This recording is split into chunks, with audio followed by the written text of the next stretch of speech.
ese momento le dije la meningitis. Recibíamos mucha meningitis. Después, con el tiempo, pasó a ser compartido con la neumonía. Así que esta clase, bueno, no la hija. Después me preguntó cuál era la bacteria preferida también. Bueno, la meningitis. Sé que no es tan frecuente. Nosotros en neumonía tuvimos muchas meningitis y terapistas, vemos. Por ahí en un lugar de clínica se ve con menos frecuencia. Pero si nos equivocamos en el diagnóstico, si nos quedamos dormidos o nos demoramos, la gente tiene una elevadísima. Así que tenemos que tenerlo presente. ¿Sí? Ahí. Tiene una elevada mortalidad, es una verdadera urgencia infectológica, y en los países de altos ingresos, posiblemente por las vacunaciones, puede verse una disminución en la tasa, y en los países como el nuestro no hay una medición exacta, hay menos casos que antes, sí, es verdad, pero no tengo una cifra como para decirlo.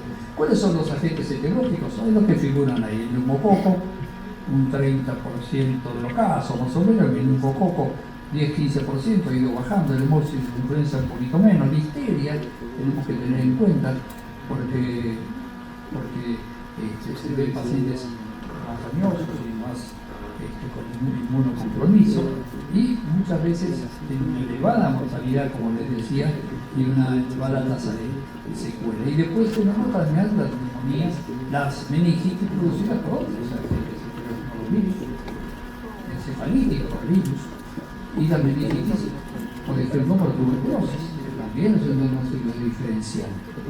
La recomendación es que el tratamiento empírico lo tengamos inmediatamente, dentro de la primera hora de que el paciente consulte, que generalmente va a ser empírico. En la Argentina se registran más de 500 casos de meningitis bacteriana por año, de los cuales el 10 y el 15% terminan en muerte, y el 15% presenta secuelas según el reporte del epidemiológico de Córdoba. Lo que quiero señalar que el diagnóstico etiológico va a variar según la edad del paciente. En los menores de 50 años se preocupó con neumonía fundamentalmente, y en menor medida dice meningitis, el descenso, ambos por las vacunas. Y en mayores de 50 años ya seguramente lo mismo, pero seguramente le tendremos que agregar la histeria. El 80% de la meningitis bacteriana puede ser por neumococo o por Neisseria meningitidis. Según en algunas situaciones vamos a tener algunos agentes que tengamos que tener en cuenta. Listeria monocitogénes en embarazo, en puerperio, en neonatos, cirrosis, enolismo, pacientes con tejodes, diabetes. Cuando hay una fístula de licosefalorraquídeo, pensar siempre fundamentalmente en un moco. Estreptococo peor que en el hemófilo, pero fundamentalmente en un moco. Y los inmunocomprometidos, neumo, meningo y listeria. Puede haber enterobacterias o pseudomonas, pero ya en menor medida. Las características clínicas. ¿En qué paciente tenemos que pensar en meningitis? ¿En qué paciente? Dígame, ya. ¿Qué clínica, no? ¿Qué tiene que ver un paciente para que pucha, voy a buscar los signos meningitis? Fiebre tan viejo lo estudiamos en cuarto año de la facultad. Fiebre cefalea fiebre, cefalea, fiebre, cefalea y vómitos, ahí está. Fiebre, cefalea y vómitos. Así que tenga fiebre, cefalea y vómitos, nada, mínimo, no cuesta nada. Le busco los signos mínimos. Acá tenemos que la fiebre estaba en el 95% de los casos, la rigidez de nuca en un 85%, la cefalea casi en el 95%, signos meningios llegaron al 85%. Bueno, ¿qué pasa? Ver si el paciente tiene antecedentes de una otitis. Muchísimas veces, la gran mayoría, 30% de las meningitis comienzan en una otitis. ¿Cómo es el diagnóstico? La clínica, la presencia de signos meningios, eso es fundamental. Hago los signos meningios y tengo que plantearme ahí paciente con esa clínica, fiebre, cefalea, vómitos. signos meningios positivos, plantearme la posibilidad de una función renal. Anécdota personal, hace muchos años, década del 90, tenía un paciente de VIH que vivía frente al Botánico y me llama por teléfono, no al celular, en esa época no había celular, y que tenía cefalea, que no podía más del dolor de cabeza. Y yo lo fui a ver pensando que podría ser una meningitis, y bueno, nada, o sea, tenía que ir al hospital y podría tener que ser una función lunar. No, del hospital no, que yo, que el otro. Y bueno, entonces medio me enojé y le fui a ver a la casa y le dije, bueno, te punzo acá, si no quería ir. Yo pensaba, si dieron meningitis y no lo puse, se muere. Y lo puse en la casa, hoy día voy preso. La vez que paso ahí por las ceras y la figura, una vez se te recuerdo de este muchacho. Lo puse y me fui con los frajitos al hospital para que Negroni lo tirara. Yo quería que era un meningo, un criptococo. No, tenía razón el paciente. Lamentablemente pobre, bueno, si en los 90 tenía, pues tuvo otra situación. Pero me hizo gracia que yo lo crucé mirando el Botánico. Te cruzamos mucho en el comunismo. No sé, cada día, todos los días 4 o 5 funciones lunares teníamos. Eran clásicos para nosotros y pulsábamos con el 58. Directamente, la aguja, la intramuscular, directamente con eso. Estábamos que ser un paciente obeso, con mucho. Con la 58 directamente. Bueno, en fin. Bueno, canal volver. Líquido cefalorraquídeo nos va a dar el diagnóstico del definitivo. Por supuesto, vamos a tomar el hemoglobino, siempre puede ser positivo en un porcentaje que llega al 80%. Si tiene lesiones cutáneas, vamos a buscarlas. Por supuesto, las neuroimágenes vamos a hacer. El líquido, vamos a mencionarlo, pero el líquido en las meningitis bacterianas es turbio, la presión de apertura generalmente está elevado, ahora las medimos, antes no se perdía el tiempo en eso, en medirla. La glucosa va a estar disminuida, va a ser menos del 40% de la glucemia. Las proteínas van a estar elevadas, los leucocitos van a estar muy elevados y el directo va a ser positivo en un 60% de los casos. Para diferenciarla de las otras que tienen alteraciones. Por supuesto, una situación muy particular y que complica mucho el diagnóstico es aquella función en un paciente con una meningitis bacteriana, pero que recibió antibióticos los 10 previos, lo que llamábamos meningitis decapitada, ¿no? Que va a tener una líquido-cefalorraquídeo por ahí más parecido a una viral o una tuberculosis. Generalmente sería ideal que estos pacientes se manejaran en terapia intensiva, por lo menos las primeras horas, si tenemos esa posibilidad, pero mínimamente aquellos que tienen una disminución del score de Glasgow o que obviamente están con septicemia, con shock séptico o que tengan comorbilidades, por lo menos eso sí tienen que ir a terapia intensiva. El tratamiento empírico. ¿Cuál es el tratamiento empírico? Es el Flexona. No sé si tengo diapo de las resistencias, pero el neumococo en la Argentina es sensible a hacer Flexona. No hay, muy baja la tasa de neumococo resistencia. Yo recibo un paciente que ha estado en España, por ejemplo. España tiene una tasa de resistencia mayor. Y España, Estados Unidos utilizan como esquema empírico la asociación de banco visible y el Flexona. En algunos centros de nuestro país a veces le dan eso, pero yo creo que por leer literatura extranjera, porque en nuestro país no se justifica por el momento utilizar vancomicina, porque el neumococo resistente no, en nuestro país no es tan elevada la tasa como para utilizar vancomicina. En general, cuando vean guías de Litza o de otros países van a decir Flexona y vancomicina. Si mayor de 50 años, pensar en la posibilidad de la y agregar ampicilina. En el inmunocomprometido seguramente el espectro de gérmenes es mucho más amplio, vamos a pensar en citocina y meropenem más ampicilina o vancomicina. Si tiene una fístula de líquido cefalorraquídeo, el tratamiento va a ser con ceftriaxona. Tener muy en cuenta el manejo de la hipertensión intracraniana. En algunas situaciones puede pensarse en la medición de la PIC, la presión intracraniana, con métodos no invasivos como el Doppler transcraniano o métodos invasivos con catéteres.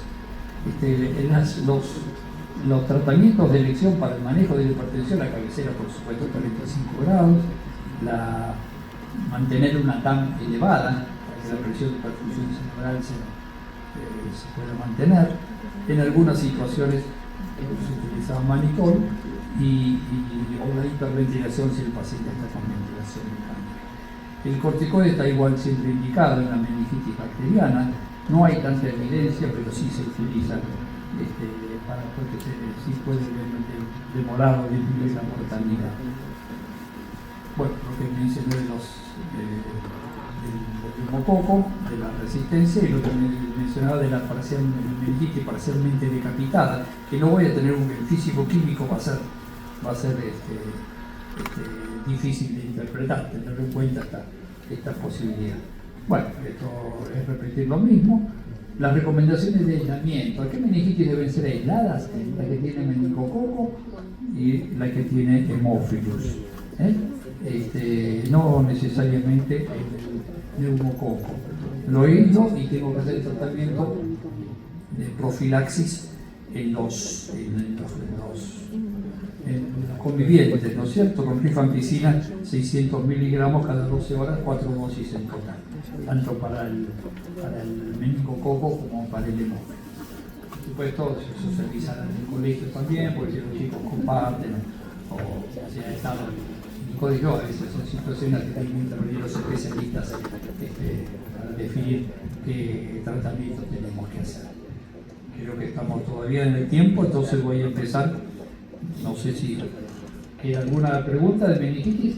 Meningitis bacteriana, lo que quiero es que no se olvide de pensar. Fiebre, cefalea y vómitos, ver los signos médicos. A lo sumo consultaremos al neurólogo, al terapista, al infectólogo, y si queda duda, lo pulso.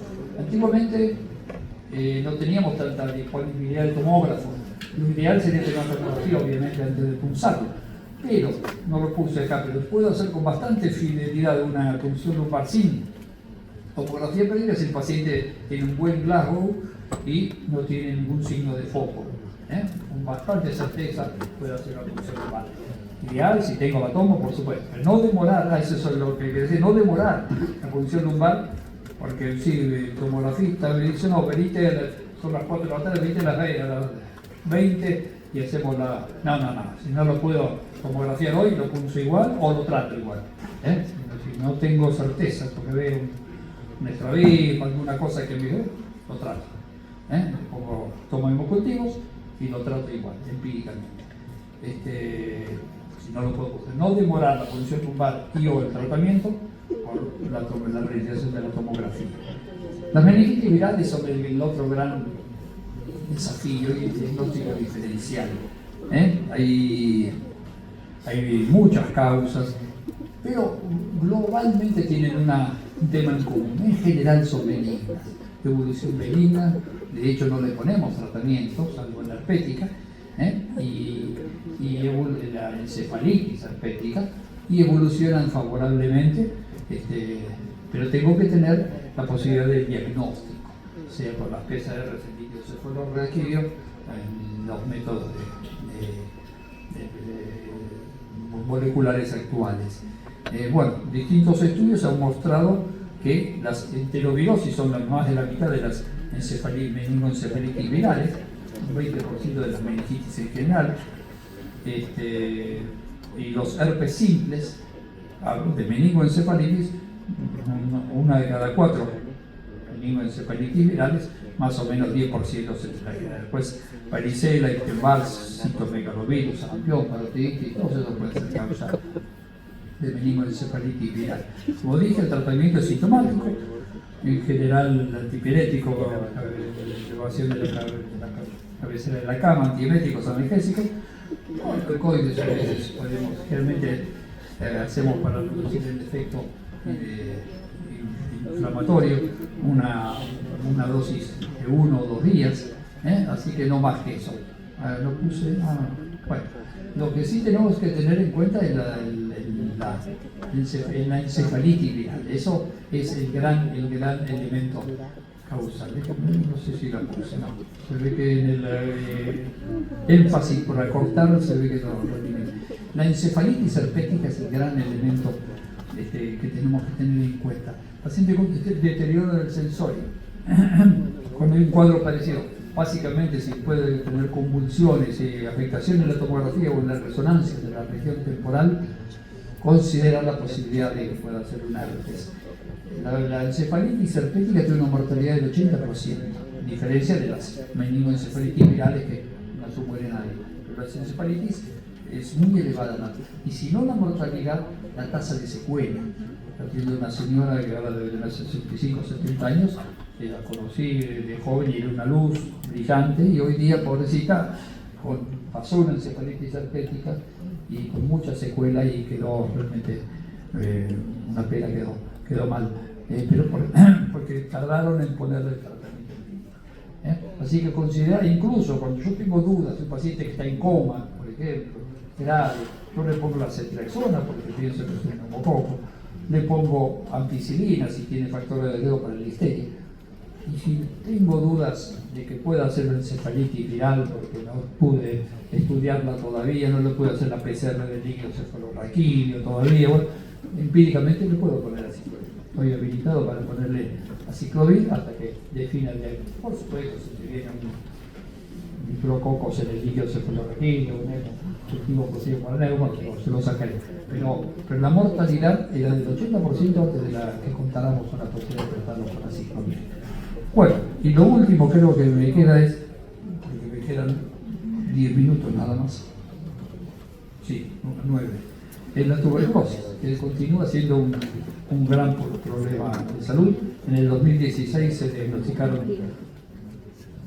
más de 11.000 casos de tuberculosis en el país, y es una de las formas graves de tuberculosis, y con una mortalidad asociada que puede llegar al 30%.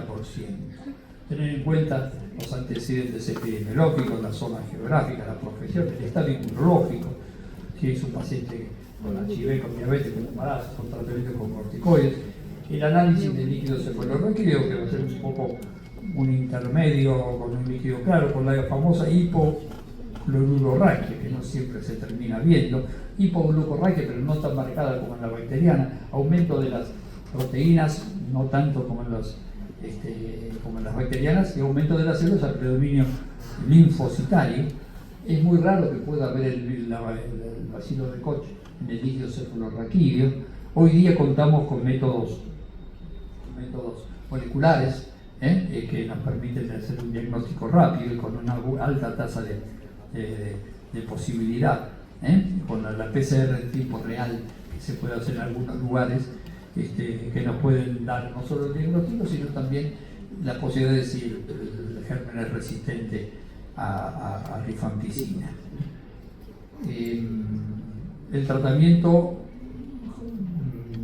consta del famoso fase inicial de 2 meses con las 4 drogas tradicionales, isoniazida, rifampicina, streptomicina, piracinamida y etambutol, y la fase de consolidación, que debe extenderse con 2 drogas por lo menos hasta 10 meses. La isoniazida atraviesa muy bien la barrera hematoencefálica y es bactericida, y la rifampicina atraviesa un poco menos, pero también es bactericida. Así que vamos a tener que usar corticoides y tener en cuenta todas las complicaciones que pueda aparecer. Pero sí tener en cuenta que la meningitis tuberculosa existe y es un diagnóstico diferencial, y que en general sea lo que pueda tener un diagnóstico molecular.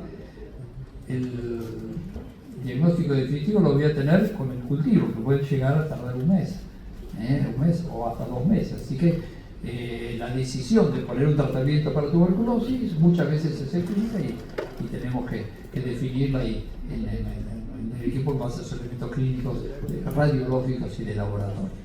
Y si quedan dudas, bueno, es el empírico, pero tendremos que hacer un seguimiento muy estricto.